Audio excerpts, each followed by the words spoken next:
शिरूरमध्ये 15 दिवसात बिबट्यानं घेतला तिघांचा जीव. कोल्हापुरात भर दिवसा शहरात घुसलेल्या बिबट्याला पकडण्याचा थरार. अहिल्यानगरमध्ये बिबट्यानं 4 वर्षांच्या मुलीला घरासमोरून फरफटत नेलं. या बातम्यांमुळे पश्चिम महाराष्ट्र आणि उत्तर महाराष्ट्रातल्या अनेक गावांमध्ये सध्या दहशतीचं वातावरण आहे.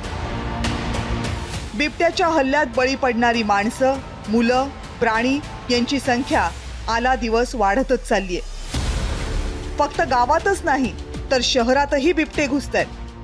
फक्त रात्री नाही तर भर दिवसाही बिबट्याचे हल्ले होत आहेत. वुडलँड हॉटेलच्या परिसरात बिबट्या आलेला आहे.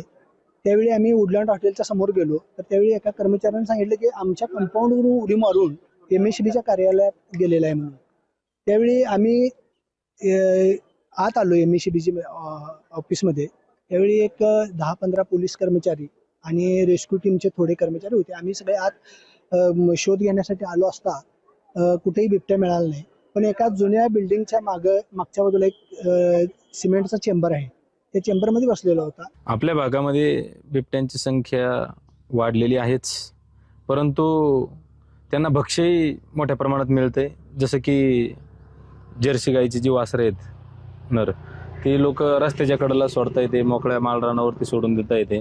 त्याच्यामुळे ती आयती शिकार दररोज बिबट्याला भेटते. या ठिकाणी दिवसेंदिवस मानवावरील हल्ले वाढलेले दिसता येते. वन विभागामार्फत आमच्या वरिष्ठ अधिकाऱ्यांच्या मार्गदर्शनाखाली आम्ही बिबट्या जेरबंद करणं किंवा ट्रँक्युलाइज करणं यासाठी पिंजरे पण लावलेले आहेत. पुण्यातल्या जुन्नर तालुक्यात बिबट्यांच्या हल्ल्याचं प्रमाण सध्या प्रचंड वाढलंय. 15 दिवसातच बिबट्यानं 3 जणांचा जीव घेतला आणि त्यानंतर गावकरी रस्त्यावर आले. बिबट्याला पकडा नाहीतर ठार मारा अशी मागणी करत तीव्र आंदोलन झालं. शेवटी वनमंत्री स्वतः शिरूरला पोहोचले. वनताऱ्यामध्ये पहिले 20 बिबट्या पाठवले जातील. जसे पकडले जातील तसे वनताऱ्यामध्ये जातील.